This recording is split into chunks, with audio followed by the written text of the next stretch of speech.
What is up, everyone? It is Mladen here. Welcome back to another video. In today's video, we're going to be talking about the art of effective communication and what we can do right now to make sure that we have those quality conversations with our friends, colleagues, and families right now.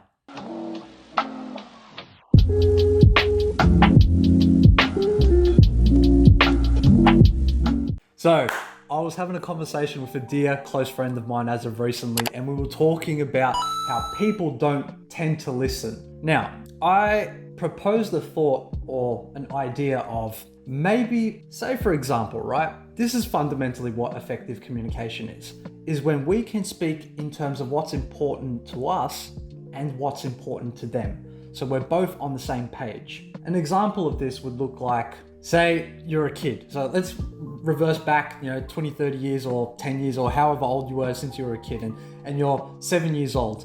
And for those who are in my gen, PS1 was the back then. Spyro, Crash Bandicoot, Gran Turismo, you know the drill. Shout out Crash Team Racing. I'll smash anyone at it. But back then, if I was told specifically, Mladen, we need you to do your homework, clean your room, mow the grass, take out the rubbish, and I don't know if I said homework, but we want you to do your homework. Now, as a kid at that time, clearly my highest value, the thing that I cherish the most is playing PlayStation, especially Crash Team Racing. So at the time, if there was a way for someone to speak to me in terms of what I enjoyed, as opposed to telling me to do something that's low on my values, then there would be an opportunity for everyone to be on the same page. As a parent, you want what's best for your child, but obviously demanding or instructing them to do something only lasts a short period of time. And then you're gonna find those kids object and stand up for themselves.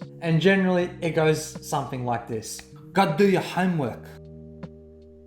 I said go do your homework. Can you please do your homework? Now, I may have, I don't know what's the word. I may have dramatized it. Hold on.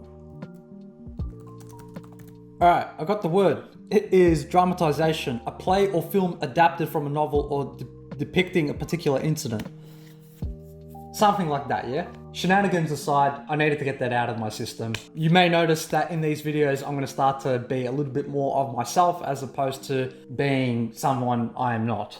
Now, back to effective communication. So what we want to do is take, for example, in a modern environment, say you're at your workplace, right? Every time I'm in a work environment and I get an opportunity to help someone, specifically if someone reaches out and says, hey, Mladen, can you please help us out with X, Y, and Z? Before I even get into that, I will first ask them how their day is going, how long they've been here at the job for, what's their background, what were they doing before this, are they at uni or studying something. I'll find out more about this. And as I ask these questions and build a little bit of rapport, then I'm able to be on the same playing field as the person that's asking me the question. Now, I could answer them the question and there will be no issues whatsoever. However, to create effective long-term communication, we want to find out as much about the person, show a genuine interest in who they are.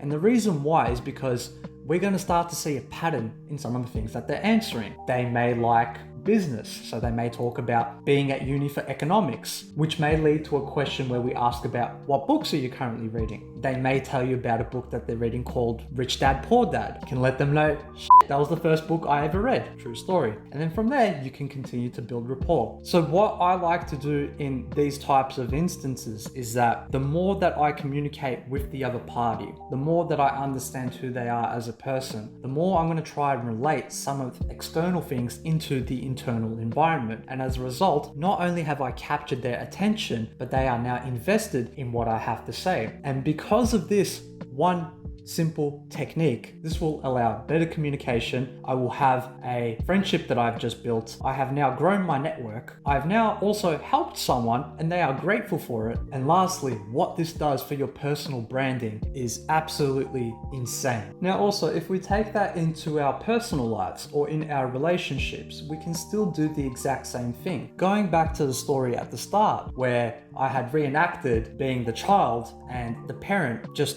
throwing instructions at the kid. Obviously the kid is going to rebel at some point, but if we do take the time to understand what the kid's behaviors are, what do they actually enjoy doing? And we can see this through visible action. We can now connect something that they love to do with something that they need to do. And when we find that order and balance, everyone is on the same page. It may take a little bit of kickstarting to get there, but nonetheless, it is the most effective way of communicating from point A to point B and vice versa.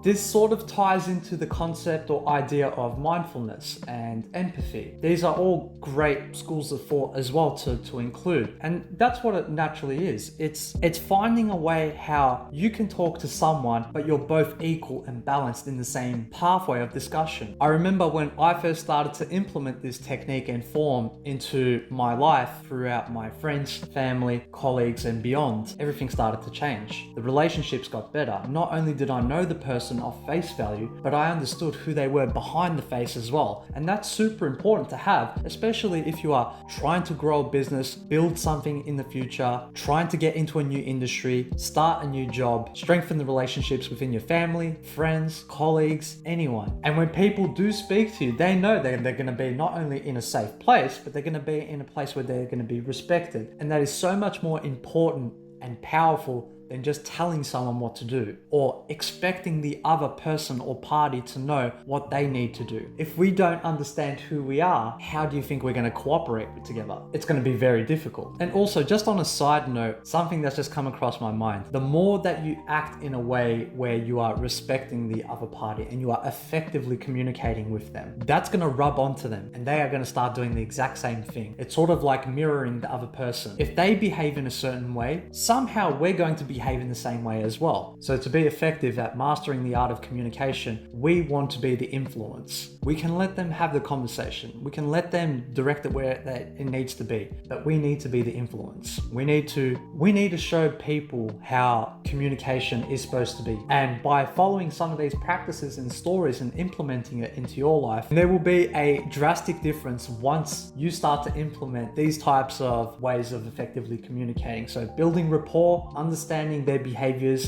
If we don't know what they are, ask. Just keep asking them questions. It doesn't take long. You'll be surprised what you can find in 60 to 90 seconds. You'll find out a lot about that person and you might find some common ground. And when you do that, you build a better foundation. You build a better way to talk to people, to speak to people. And not only will they love that, but it'll make you a better person too. There's a quote that I love that ties in perfectly with what's being discussed right now. A man who wants to lead the orchestra must turn his back on the crowd, by Max Lucado. If you guys enjoyed today's video, please consider subscribing to the channel, going down below and giving a video a like. And if there's anything you would like for me to cover in the upcoming future videos, please kindly let me know down in the comments below. And also if there's any feedback, please let me know down there too. And if you're new to the channel, you may want to check out this video right here, where I talk about how applying this one technique 10x'd my productivity. Until next time guys, love, peace and bless. And prosperous communication with our friends, colleagues, and friends. Friends, colleagues, and friends. What the f is this? Hey, get out of here.